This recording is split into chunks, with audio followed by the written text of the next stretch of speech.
Johnny Storm has made the ultimate sacrifice. He single-handedly faced a whole annihilation wave to save the kids. In the aftermath of his death, Spider-Man visits the Baxter Building, calling out the Fantastic Four. However, he inadvertently triggers their old security system and gets trapped. Hearing the commotion, the Fantastic Four rush to help. Reed Richards apologizes, explaining that their current security system was offline, and he hadn't realized the old one was still active. Ben Grimm steps in, reassuring Spider-Man, "Hold on, Junior. I'll get you out of there." Once freed, Susan Storm warmly greets him, asking him what brought him by, and mentioning how much she and Reed appreciates his earlier talk with Franklin, which had greatly helped their son. Spider-Man, grateful but somber, explains his visit. He apologizes for not attending Johnny's memorial service. "I've been to too many funerals lately, and, well, with Johnny, I don't want to think about him being... I miss him. A lot."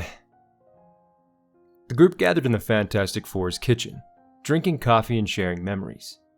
Spider-Man, looking somber, admitted, "I think more than anyone out there, the Torch was like a brother to me." Ben Grimm nodded. "Yeah, me too." Ben recalled a time in the past that showed how close Johnny and Spider-Man had been. He told the story of their battle against a cosmic monster named Krakatoon in the woods upstate. In the flashback, Spider-Man's quick thinking helped weaken the monster's shield, allowing the Fantastic Four to defeat it. As Reed assessed the aftermath, he warned they needed to monitor the area for days, just in case the creature reformed. Spider-Man, eager to leave, initially declined an offer to stay. But when Sue offered camping gear and a chance to bond, he changed his mind, joining the group for a spontaneous camping trip. Around the campfire, they told stories and shared laughs. Johnny, ever the prankster, tried to spook everyone with a tale about Diablo. Ben, who'd initially dreaded the trip, soon found himself enjoying the break. Watching Johnny and Spider-Man prank each other nonstop gave him a rare moment of peace. The two had spent the entire time trying to outdo each other with pranks. Their antics kept them busy, leaving him in peace to enjoy the quiet. One day, after things had gone suspiciously quiet, Ben discovered what looked like Krakatoon reforming in the wilderness. Panicked, he called the others for backup, only to realize it was a dummy made of sticks, leaves, and a mix of Spider-Man's webbing and Johnny's flames. As Ben stood covered in sticky goop, Johnny and Spider-Man revealed themselves.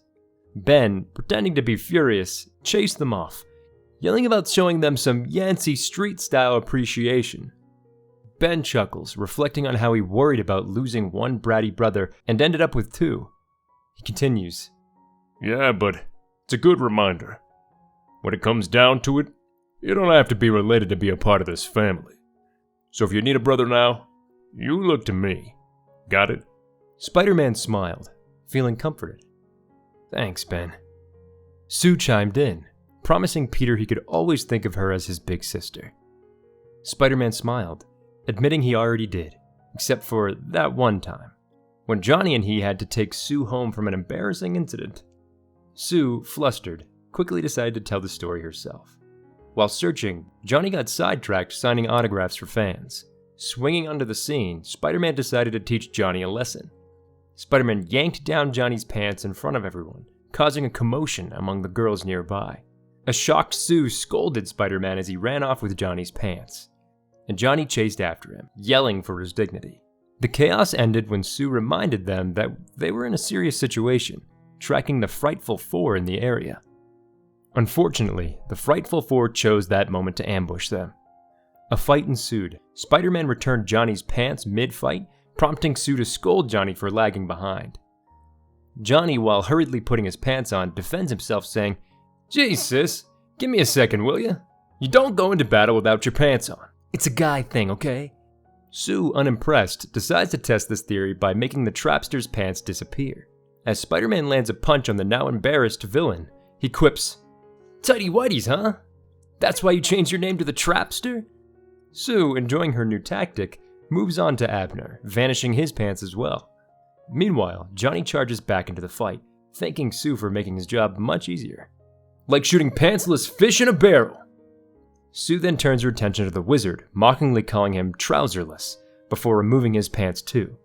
The villain, in a fit of rage, yells, "You shall rue this day, invisible girl! Rue it!" But before he can finish his threats, Spider-Man and Johnny simultaneously land a punch, knocking him down. Spider-Man grins, pointing at the villain's underwear. "He's got Craven panties. Think they shop at the same store, or?" Johnny cuts him off. "Don't even want to think about it. Ever." The police arrive after Sue's playful use of her powers. Spider-Man praises her, saying that he didn't know he had it in her. Johnny jokes about Sue's powers not being tested on Namor, given his trunks are probably his underwear. Sue admits to her actions, but the office informs her that she'll be arrested for indecent exposure after pantsing 3 men in public. Spider-Man comments on how it's always the quiet ones who cause trouble. Sue, frustrated, is taken into custody. Later, after the police book and photograph her, Johnny bails her out, noting that it's only fair since she saved him from trouble countless times before. Sue grumbles about how bad the night's been. Spider-Man, standing smugly near the Fantastic Car, interrupts, "Ahem. In the Fantastic Car right now, young lady, it's high past time we had ourselves a talk. You're grounded and no TV for a week." As the Fantastic Car soars through the night sky, Spider-Man gives Sue a lecture about responsibility, reminding her that just because she can make men's clothes disappear doesn't mean she should. Johnny chimes in, adding that she never considered the awkward possibility of a villain going commando, especially with children around. Sue reluctantly agrees, promising never use her powers in that way again, and they all agree to never speak of the incident again. Johnny, Ben, and Sue all have assigned sibling roles, and assumes he must be viewed as the patriarch of their group. Spider-Man corrects him, saying he doesn't think of Reed as the dad. Reed, a bit taken back, accepts the response. Spider-Man then quickly reassures Reed, telling him he's the coolest member of the family and the one with the keys to the car, Mr. Adventure. Reed recalls the time he, Johnny, and Spider-Man embarked on a mission to test their faster-than-light spacecraft. Spider-Man expresses his excitement and gratitude for the opportunity, marveling at the chance to go into space without the usual chaos of impending doom. Reed reassures him while Johnny enthusiastically adds his own flair to the spacecraft, insisting that flames painted on the ship would make it go faster. Spider-Man skeptically questions the logic, pointing out the impracticality of such additions in space. Reed admits that Johnny also adds fins and other decorative elements to their vehicles. Johnny defends himself, reminding them he also contributed to building the warp drive. As they board the ship, Spider-Man teases Johnny about the dashboard decorations. Embarrassed, Johnny urges them to launch. The journey to space begins with Spider-Man's overwhelming excitement, marveling at the vastness of outer space and the stars in Canis Minor. Johnny, unimpressed and bored, dismisses the view as black with white dots, while Reed reassures Spider-Man that his enthusiasm is shared. Their uneventful trip makes a dramatic turn when they encounter a green star, an anomaly Reed names the Banner Nova. Spider-Man is eager to study the phenomenon, but Reed's readings show 2 alarming facts. The star is about to go supernova, and their faster-than-light skiff has stalled. As chaos ensues, Spider-Man and Reed scramble to fix the ship while Reed tasks Johnny with absorbing solar flares at the back of the ship, ensuring their survival. Johnny complies but expresses his willingness to assist with the ship's repairs, though Reed insists he stay focused on shielding them. With artificial gravity falling, Spider-Man and Reed dive into troubleshooting. The two theorize potential solutions, but nothing works. Johnny, despite being ignored, finally suggests the engine might be flooded. Surprised, Reed checks and Johnny's insights proved correct. Reed and Spider-Man quickly devise a plan, clean out the carburetor by exposing the fuel line to the vacuum of space. Reed orders everyone to strap in as he executes the maneuver. Their plan works, and the engine roars back to life just in time. The skiff blasts to safety as the stars explode behind them. Once at a safe distance, Johnny, overheated from absorbing the solar flares, asks to release the excess energy before he bursts. Spider-Man admits, "I'll deny I ever said this, but for all I kid Johnny, well, he's actually really a bright guy." Johnny vents the absorbed heat into space, completing the mission and saving the team.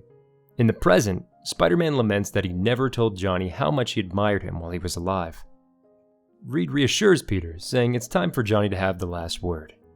He explains that each member of the Fantastic Four created holographic recordings in the case of such a tragedy, and Johnny left a special message for Spider-Man. When the hologram of Johnny appears, Sue is surprised and emotional, realizing that this is the last thing they'll ever hear their brother say. Ben suggests they wake the kids up to hear it too. The hologram addresses Peter directly, apologizing for being gone and acknowledging his pain of losing family.